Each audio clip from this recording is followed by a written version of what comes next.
Good morning everyone welcome back to the channel to our new blog. सकाल सकाल आमार energy ड्रिंकेर साथे प्रत्येक दिन सकालटा शुरू है।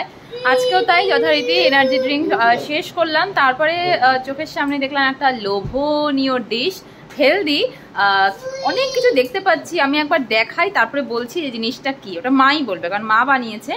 এই যে এর মধ্যে সমস্ত রকম ফ্রুটস আছে আর আমার যতদূর মনে হচ্ছে ওটস আছে, টক দই বা দুধ কিছু একটা আছে, কিশমিশ আছে আর ভেতরে কি আছে জানি না। কি আছে মা একটু বলো একটু এসে। এদিকে প্রিয়ান ঘুম থেকে উঠে ওর খাওয়া দাওয়া কমপ্লিট, এখন সবাইকে নাজেহাল করে দেবে। আচ্ছা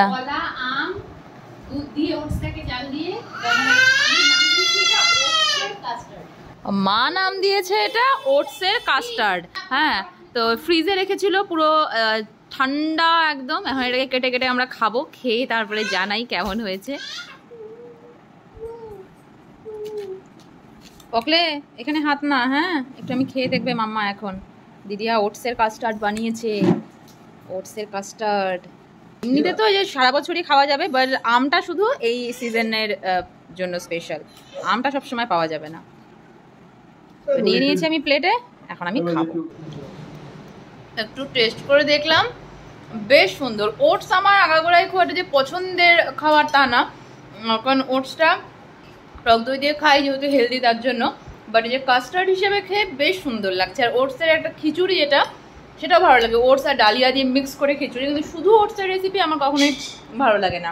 এখানে ফ্রুটস দিয়ে সমস্ত কিছু দিয়ে কাস্টার্ড বানাতে ওটসের একটা আলাদাই একটা ফ্লেভার চলে এসছে, ভালো লাগছে বেশ। ইয়াম্মি ইয়াম্মি ব্রেকফাস্টের পরে মা এখানে বানাচ্ছে ইয়াম্মি ইয়াম্মি লাঞ্চ।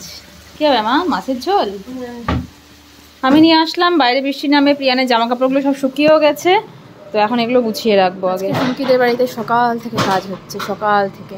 হ্যাঁ পকলে, তুই কি ঘুরু ঘুরু ছাড়া কিছু জানিস না? ভ্রুম ভ্রুম দেখায় আবার। ড্যাডা কিভাবে স্কুটি চালায়? ড্যাডা কিভাবে স্কুটি চালায়?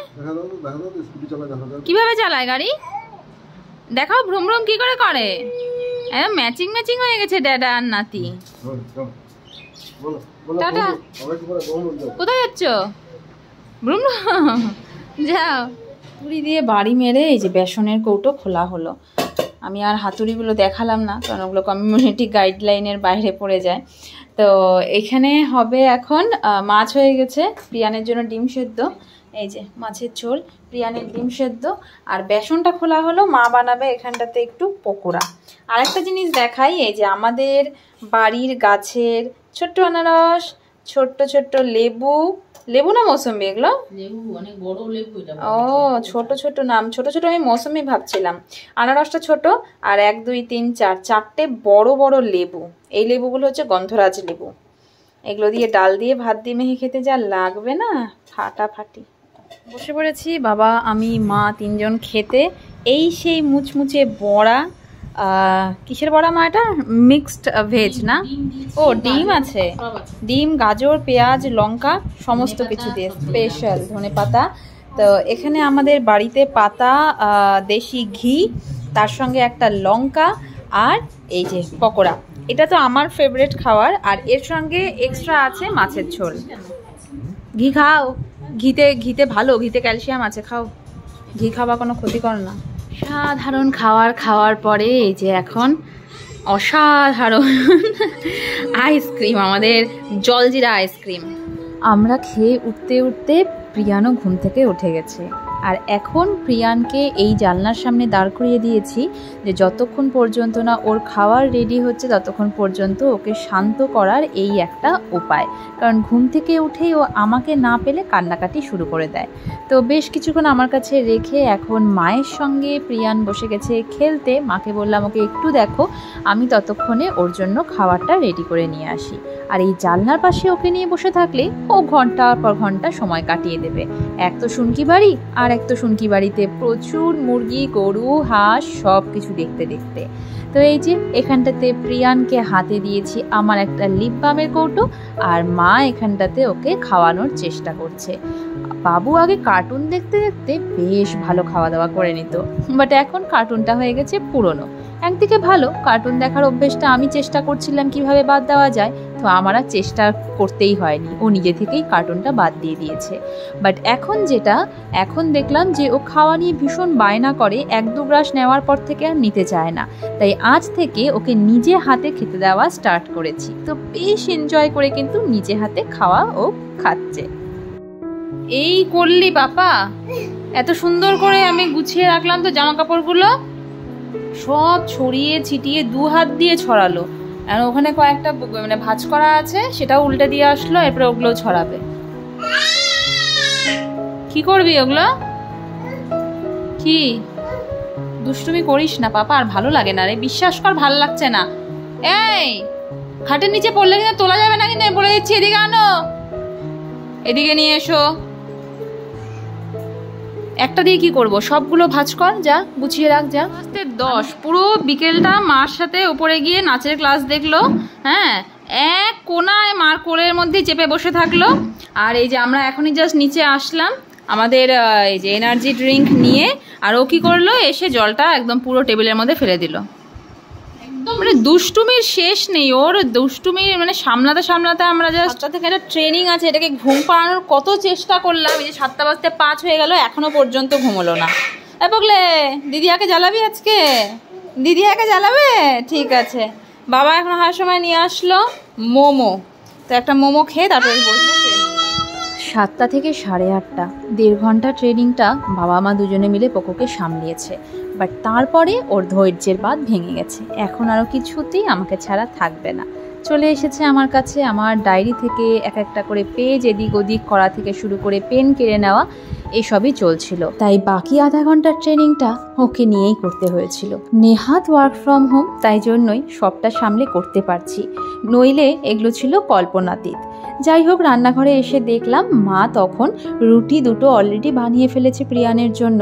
বাবু অনেকদিন ধরে রুটি খায়নি, আর প্রচণ্ড গরম, তাই এইভাবে মা খুঁচিয়ে রুটির থেকে ওপরের খোসাটা তুলছে। যাই হোক, ওকে এটা খাওয়ালে পারে আর কোনো চিন্তা নেই, কারণ ভাতের পেছনে যতটাই না ছুটতে হয়, আর রুটি থাকলে প্রিয়ান রুটির পেছনে ছোটে। একটা রুটি শেষ হতে না হতেই আর একটা রুটি নিয়ে দৌড়। আর এখানে দেখো দুষ্টুমি কত পর্যায়ে, সমানে চেয়ারের একদিক থেকে নামছে, একদিক থেকে উঠছে। ওকে যতই বারণ করা হোক না কেন, কিছুতেই বাবু শুনবে না। ক্লান্তি নেই ছেলেটার মধ্যে কোনো, সারাটা দিন চলে যাচ্ছে। ওর একটাই বিশ্রাম যখন ও ঘুমোয়, আর আমাদেরও সেই ওই একটাই সময় বিশ্রাম পাই যখন ও ঘুমোয়। তাছাড়া সারাটা দিন চলেই যাচ্ছে তো চলেই যাচ্ছে। কবে যে ছেলেটা একটু শান্ত হবে, এখন শুধু সেই দিনের অপেক্ষা। এনার্জি কোথা থেকে পাস রে? মাম্মা এনার্জি ড্রিঙ্ক খায় আর তুই এনার্জি পাস? হ্যাঁ, মাম্মার থেকে মনে হয় এনার্জিগুলো তুই সব নিয়ে নিস রে পাপলে। দেখো দেখো দেখো দেখো দেখো দেখো দেখো, দস্যু তো দস্যুই থাকবি রে তুই, একদম একদম দস্যু হবি তুই। কে ঘুম পাড়িয়ে রেখে এসে এখন এই যে বাবা নিয়েছে, কটা বাজে আগে দেখাই, 11:15 বাজে। আমাদের এখন বাইরে মুষলধারে বৃষ্টি, তো আমি বাবা মা এরকম গল্পের আসর বসানো হয় না, তা আমি বললাম আজকে চলো গল্পের আসর বসাই। এবার গল্পের আসর বসাতে গেলে তো কিছু একটু এনার্জেটিক দরকার, যার জন্য যে বাবা আইসক্রিম বের করলো। বাবা কোনোদিনও আইসক্রিম খায় না, আনে খালি মা আর আমিই খাই। আজকে নিজের থেকে আইসক্রিমটা বের করে খাচ্ছে। আমি এই যে 2টো বিস্কিট নিয়েছি, মা সব থেকে ভালো জিনিসটা নিয়েছে, ঝুড়ি ভাজা। এদিকে হেলথ ড্রিঙ্ক খাচ্ছে, তারপরে ওটাকে ব্যালেন্স করার জন্য ঝুড়ি ভাজা খাচ্ছে, তাই না মা? হ্যাঁ। বাবার আজকে কি হলো, ঠান্ডার মধ্যে আইসক্রিম খাচ্ছ? তোমার না গলার প্রবলেম?